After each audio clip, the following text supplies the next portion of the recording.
کیونکہ حضور صلی اللہ علیہ وسلم سے دشمنی تھی لوگوں کو، وہ دشمنی مذہب کے معاملے میں تھی، دین کے معاملے میں تھی، لیکن امانت دیانت کے معاملے میں دشمنوں کو بھی ہمارے نبی پر بہت بھروسہ تھا،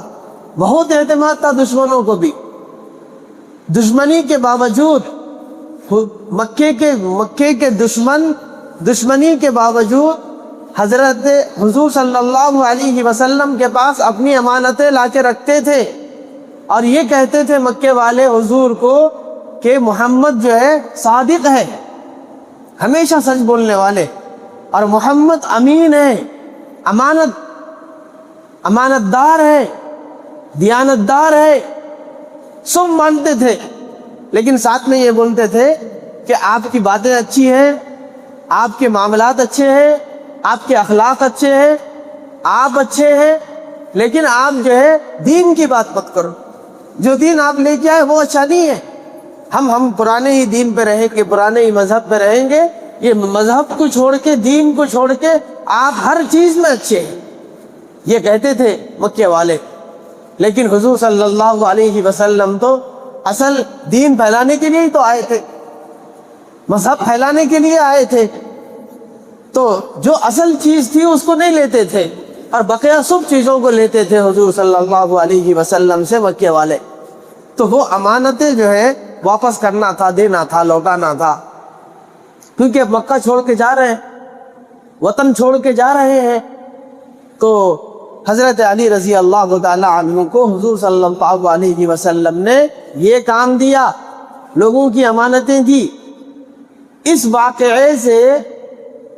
محدثین اور علماء فرماتے ہیں، آپ تھوڑا توجہ سے سنیے، کہ جو لوگ یہ کہتے ہیں نا کہ علی کا مقام سب سے زیادہ ہے، علی کا مقام ابو بکر صدیق سے بھی زیادہ ہے، کچھ لوگ کہتے ہیں، تو کچھ واقعات ایسے ہیں جن کو سننے کے بعد ہر مسلمان کو اندازہ ہوگا کہ یقیناً حضرت ابو بکر صدیق رضی اللہ تعالی عنہ تمام انسانوں میں، نبی کے بعد تمام انسانوں میں سب سے زیادہ افضل ابو بکر صدیق ہی ہے، یہ ہم کو ماننا پڑے گا۔ اس واقعے میں محدثین نے فرمایا کہ لوگوں کی امانتوں کے لیے اللہ نے کس کا انتخاب کیا؟ لوگوں کی امانتیں لوٹانے کے لیے، لوگوں کے پیسے لوٹانے کے لیے جو حضور کے پاس رکھے ہوئے تھے، اس کے لیے اللہ نے نبی کے ذریعے سے علی کا انتخاب کیا کہ علی وہاں سوئیں گے اور صبح اٹھ کر سارے لوگوں کی امانتیں واپس کر کے آئیں گے۔ اور حضور صلی اللہ علیہ وسلم کس کی امانت ہے؟ حضور صلی اللہ علیہ وسلم اللہ کی امانت ہے، اللہ کے محبوب ترین پیغمبر ہے۔ اس دھرتی پر ہر انسان اللہ کی امانت ہے، اور ان امانتوں میں سب سے بڑی امانت حضور صلی اللہ علیہ وسلم کی ذات ہے۔ اور ہجرت کا جب سفر ہو رہا تھا تو کس کی نگرانی میں، کس کی نگرانی میں، کس کی معیت میں، کس کی رفاقت میں ہو رہا تھا؟ آپ جانتے ہیں کہ حضور صلی اللہ علیہ وسلم ہجرت کا سفر کس کے ساتھ کیے؟ حضرت ابو بکر صدیق کے ساتھ کیے۔ تو لوگوں کی امانتیں لوٹانے کے لیے حضرت علی کو طے کیا گیا، لیکن اللہ کی امانت کی حفاظت کرنے کے لیے،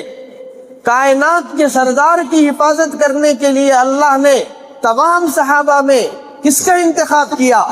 حضرت ابو بکر صدیق کا انتخاب کیا، کیونکہ اللہ کو اگر کسی پر بھروسہ تھا کہ میرے محبوب کے ساتھ وفاداری کون کرے گا، میرے محبوب کی صحیح معنوں میں حفاظت کون کرے گا، جو دشمن بنا ہوا ہے سارا مکہ۔ حضور صلی اللہ علیہ وسلم جس رات مکہ چھوڑ کے مدینہ جا رہے تھے، اس رات میں حضور صلی اللہ علیہ وسلم کے گھر کے باہر ہزاروں نوجوانوں کی، ہزاروں پولیس والوں کی فورس تھی، پولیس فورس تھی، سارا مکہ الٹ ہو گیا تھا، ساری طاقتیں حضور صلی اللہ علیہ وسلم کے گھر کے باہر کھڑی کر دی گئی تھی، کیونکہ ابھی تک نبی کو صرف گرفتار اور اریسٹ کرنے کا آرڈر تھا، لیکن اب جو آرڈر آیا تھا وہ آیا تھا کہ گرفتار نہیں، قتل کر دیا جائے، سر قلم کر دیا جائے محمد کا، اور جو سر قلم کر کے لائے گا اس کو 100 اونٹوں کا انعام دیا جائے گا۔ تو پورے مکے میں ہائی الرٹ کر دیا گیا، گھر کے باہر سیکورٹی بڑھا دی گئی، کسی کو پر مارنے کی ہمت نہیں تھی وہاں پر۔ ایسے خوف کے ماحول میں، ایسے ڈر کے ماحول میں 2 شخصیتیں صحابہ میں ایسی تھی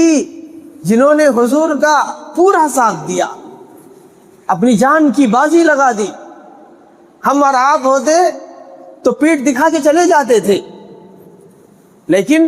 ایک ابو بکر صدیق تھے جنہوں نے حضور صلی اللہ علیہ وسلم کو پوری حفاظت کے ساتھ سیف طریقے سے، اس وقت میں نہ گوگل میپ تھا، نہ نیویگیشن تھی، کچھ نہیں تھا، نہ راستے تھے، صحرائی جنگلوں سے سفر ہوتا تھا۔ حضرت ابو بکر صدیق رضی اللہ تعالی عنہ نے حضور صلی اللہ علیہ وسلم کو حفاظت کے ساتھ مکے سے نکال کر مدینہ پہنچایا، ایسے راستے سے پہنچایا کہ دشمن سوچ بھی نہیں سکتا تھا کہ کوئی اس راستے سے مدینہ جاتا ہو، ایسے راستے سے پہنچایا۔ اور پھر حضور کی جگہ پر تلواروں کے سائے میں، خوف کے سائے میں حضرت علی رضی اللہ تعالی عنہ سو رہے، رات میں آرام کر رہے، اور لوگ یہ سمجھ رہے ہیں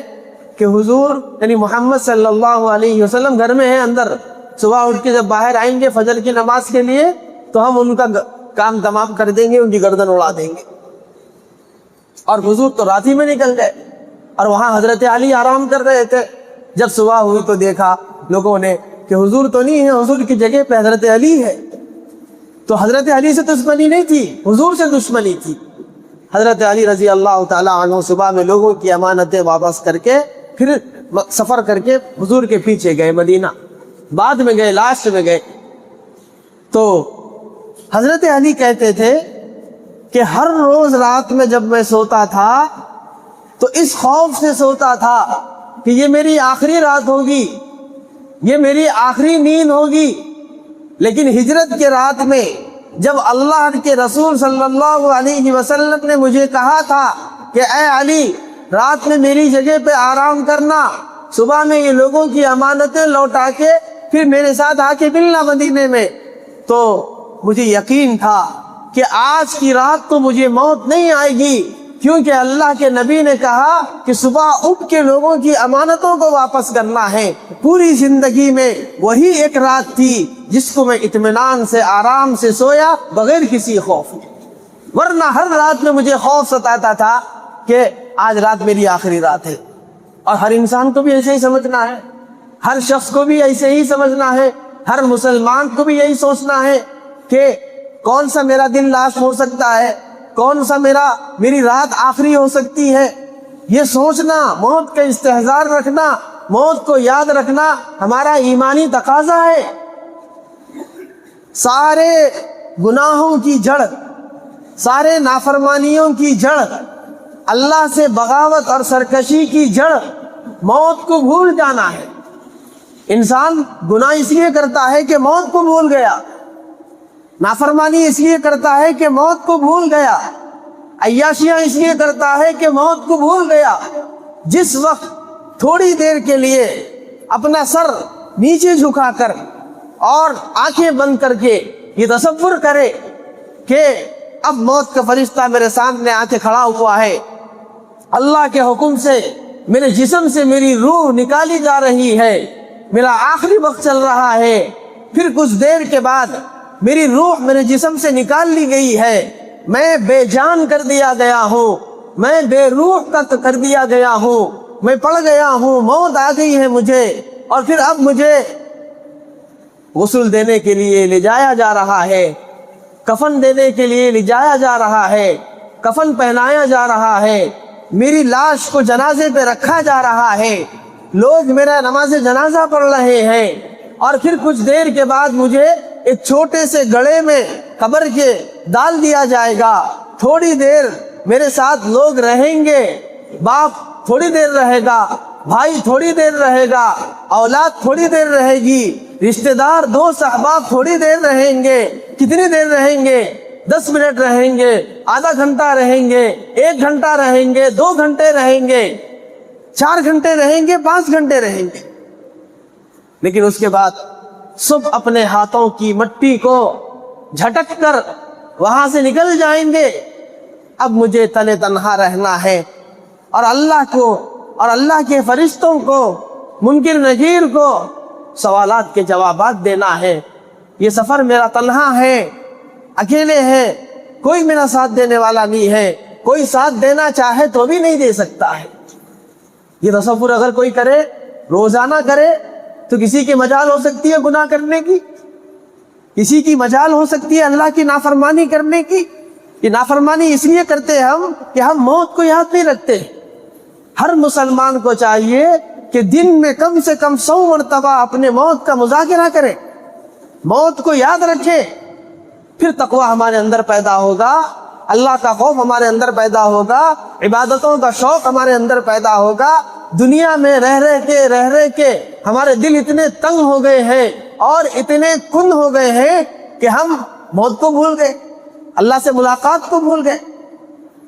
صحابہ تو روزانہ موت کو یاد کرتے تھے، ہر لمحہ موت کو یاد کرتے تھے۔ دیکھو حضرت علی کہہ رہے رات میں جب سوتا تھا تو یہ اس تصور سے سوتا تھا کہ یہ میری آخری نائٹ، لاسٹ نائٹ ہے، آخری نیند ہے، پتہ نہیں اس کے بعد میں اٹھوں گا یا نہیں اٹھوں گا۔ لیکن اس رات میں، ہجرت کی رات میں، چونکہ نبی نے کہا تھا کہ صبح تمہیں آنا ہے، تو مجھے یقین تھا کہ اللہ تعالیٰ مجھے آج کی رات تو موت نہیں دیں گے، کیونکہ نبی کی امانتیں میرے پاس رکھی ہوئی ہے۔ حضرت علی رضی اللہ تعالیٰ عنہ کا بہت بڑا مقام و مرتبہ ہے کہ اپنی چہیتی بیٹی حضرت فاطمۃ الزہرا رضی اللہ تعالیٰ عنہا کا نکاح اللہ کے رسول صلی اللہ علیہ وسلم نے حضرت علی سے کیا۔ یہ اتنا مقدس گھرانہ ہے، علماء کہتے ہیں جنت کی تقسیم اللہ نے اس گھرانے سے رکھی ہے۔ حضرت فاطمہ جنتی عورتوں کی سردار حضرت علی کی بیوی ہے،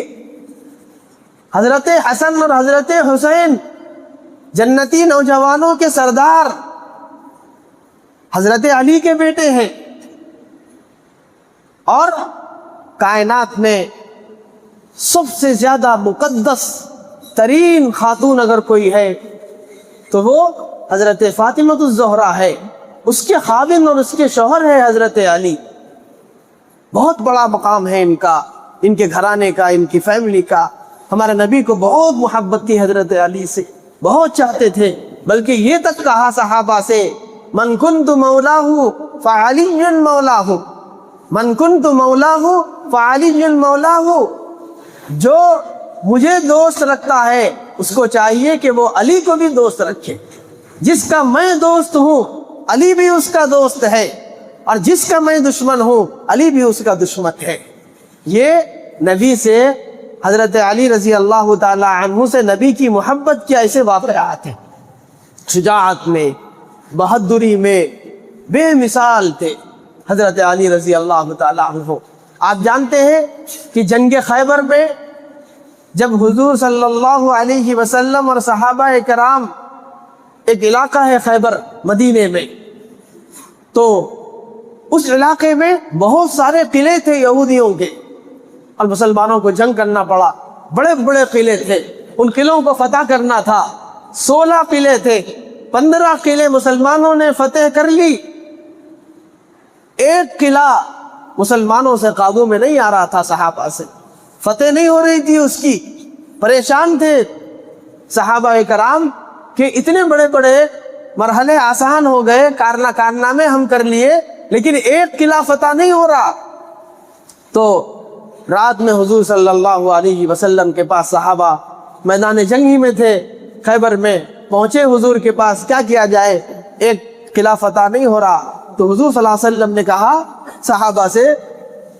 پریشان مت ہو، گھبراؤ مت، کل جس شخص کے ہاتھ میں اسلام کا جھنڈا دوں گا، اللہ تعالیٰ اس شخص کے ہاتھ پہ خیبر کے اس آخری قلعے کو بھی فتح کر دے گا، اور جس کو میں جھنڈا دوں گا وہ شخص ہوگا جس کو اللہ بھی چاہتا ہے اور جس کو اللہ کا رسول بھی چاہتا ہے، جس کو اللہ بھی پسند کرتا ہے، اللہ کا نبی بھی پسند کرتا ہے۔ رات میں حضور یہ کہہ کے چلے گئے، اپنے خیمے میں سو گئے۔ صحابہ کرام بے چین تھے، کون ہے وہ خوش نصیب جس کے ہاتھ میں کل اللہ تعالیٰ، اللہ کے نبی صلی اللہ علیہ وسلم اسلام کا جھنڈا دینے والے ہیں؟ کون ہے وہ شخص جس کے بارے میں نبی کہہ رہے، جس کو اللہ بھی پسند کرتا ہے، رسول اللہ بھی پسند کرتا ہے؟ بے چین تھے صحابہ، دعائیں کر رہے تھے، تہجد میں رو رے کے دعا کر رہے تھے، اے اللہ یہ اعزاز مجھے مل جائے، یہ اعزاز مجھے مل جائے۔ جب صبح ہوئی، صبح صحابہ حضور کے پاس گئے تو حضور صلی اللہ علیہ وسلم نے صحابہ پر نظر ڈالی تو دیکھا کہ علی نظر نہیں آ رہے۔ پوچھا صحابہ سے کہ کہاں ہے علی؟ تو لوگوں نے کہا یا رسول اللہ، حضرت علی اپنے خیمے میں آرام کر رہے ہیں، کیونکہ ان کے آنکھوں میں آشوب چشم ہوا ہے، ان کی آنکھوں سے پانی بہ رہا ہے، آنکھوں سے کچھ بیماری لاحق ہو گئی ہے، وہ نہیں آ سکتے۔ حضور نے کہا بلاؤ، وہ آئے اور حضور صلی اللہ علیہ وسلم نے اپنا لعاب مبارک نکال کر حضرت علی کے آنکھوں پر ملا۔ تھوڑی دیر میں حضرت علی کو شفا مل گئی، سارا مرض ختم ہو گیا۔ اللہ کے رسول صلی اللہ علیہ وسلم نے اس جھنڈے کو حضرت علی کے ہاتھ میں دیا اور کہا صحابہ سے کہ آج اللہ تعالیٰ اس مرد مجاہد کے ذریعے سے قلعے کو فتح کر کے مسلمانوں کو فتح دیں گے۔ اور پھر حضرت علی صحابہ کو لے کے، قافلے کو لے کے نکلے میدان میں، دشمنوں سے لڑا، تلوار نکال کر کئی دشمنوں کو جہنم رسید کیا۔ وہ شجاعت اور وہ بہادری دکھائی کہ تاریخ اسلام میں اس کو سنہرے الفاظ سے لکھا جاتا ہے۔ اسی وجہ سے حضرت علی کو فاتح خیبر کہا جاتا ہے، انہی کے ہاتھ میں اللہ تعالیٰ نے خیبر کو فتح کیا۔ یہ حضرت علی کی شجاعت اور بہادری کی مثال ہے۔ ہر جنگ میں، ہر غزوے میں حضرت علی رضی اللہ تعالیٰ عنہ کے بے مثال کارنامے، اور حضور صلی اللہ علیہ وسلم سے بہت زیادہ تعلق تھا، بچپن سے ساتھ تھے تو بہت تعلق تھا حضور سے، اور اسی وجہ سے اپنی بیوی اور حضور کی چہیتی بیٹی فاطمہ الزہرا رضی اللہ تعالیٰ عنہا کو بھی بہت چاہتے تھے۔ آپ جانتے ہیں کہ اللہ تعالیٰ نے یہ نظام بنایا شریعت میں کہ جو پیغمبر کی بیوی ہوتی ہے، جس کو ہم ام المومنین کہتے ہیں، یعنی مسلمانوں کی مائیں، پیغمبر کی بیوی، حضور صلی اللہ علیہ وسلم کی بیوی جو ہوتی ہے، وہ حضور کے زندہ رہتے ہوئے بھی کسی سے نکاح نہیں کر سکتی، اور حضور کے وفات کے بعد بھی وہ کسی سے نکاح نہیں کر سکتی۔ یہ خاصیت ہے پیغمبر کی بیویوں کی، کیونکہ وہ نبی کی حرمت ہے، نبی کی عزت ہے۔ اسی وجہ سے کئی امہات المومنین حضور صلی اللہ علیہ وسلم کی وفات کے بعد زندہ رہی۔ خود حضرت عائشہ زندہ تھی، لیکن اجازت نہیں تھی کسی سے نکاح کرنے کا، کیونکہ وہ نبی کی بیوی ہے، مسلمانوں کی ام المومنین ہے، ایسے ہی رہنا ہے جب تک رہنا ہے اور ایسے ہی جانا ہے۔ اسی طرح جو نبی کی بیٹیاں ہوتی ہے،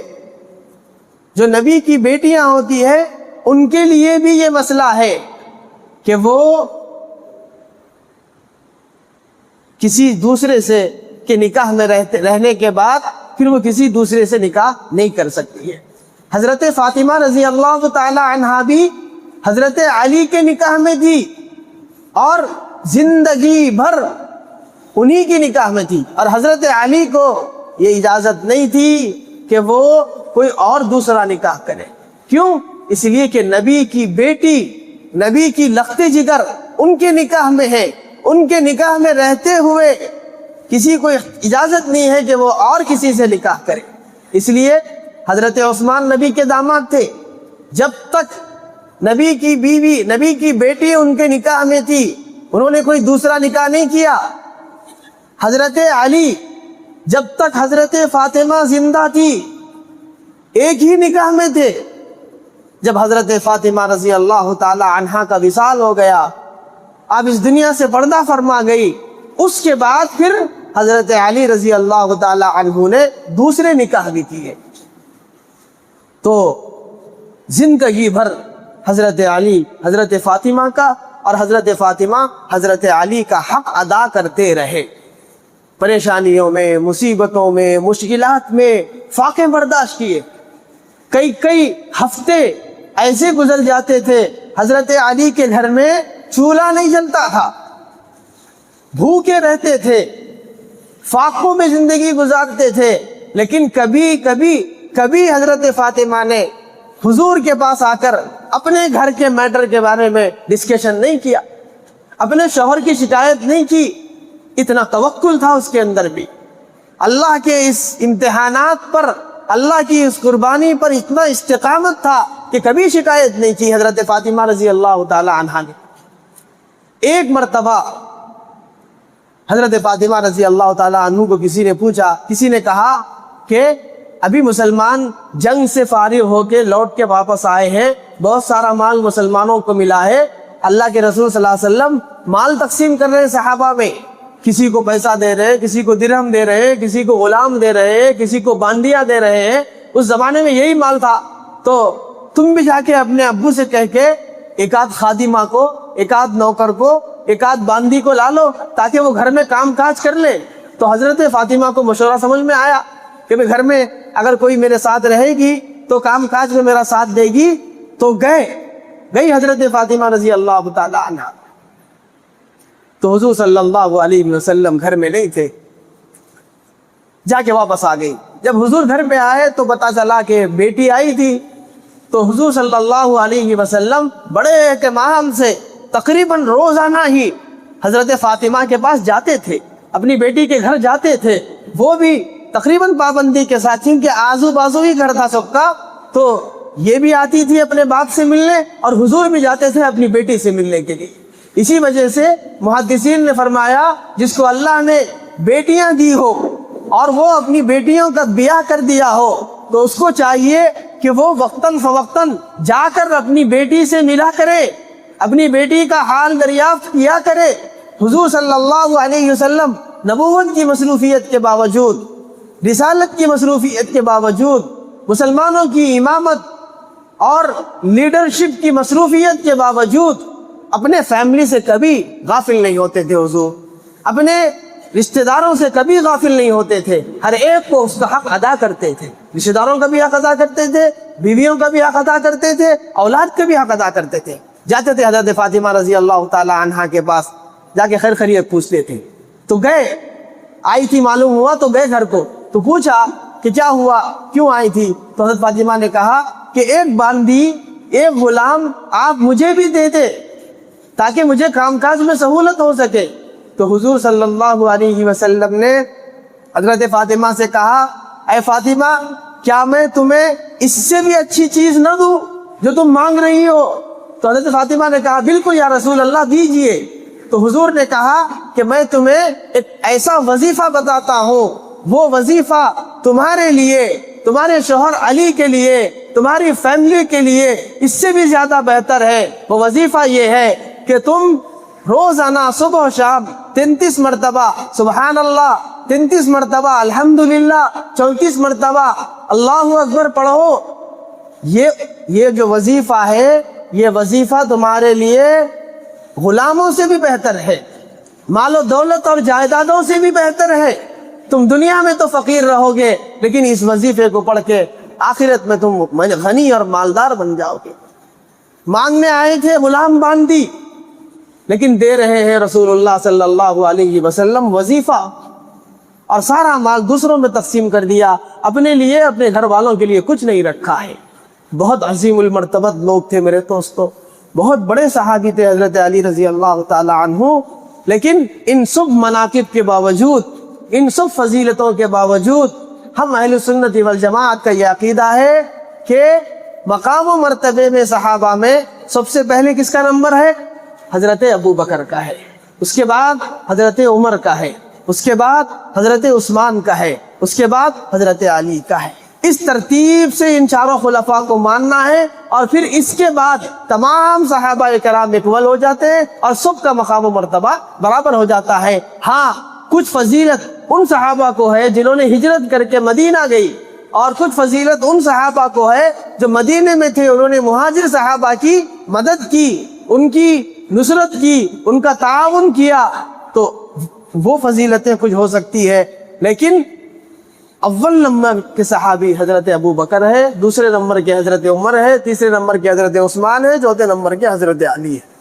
اللہ تعالی ہم سب کو اس پر عمل کرنے کی توفیق نصیب فرمائے، اور حضرات صحابہ کرام رضوان اللہ تعالی علیہم اجمعین کی صحیح معنوں میں قدر و منزلت کرنے کی، اور اسی ترتیب سے صحابہ کو ماننے کی جس ترتیب سے نبی نے ہمیں بتایا ہے، ہم سب کو عمل کی توفیق نصیب فرمائے۔ وآخر دعوانا الحمدللہ۔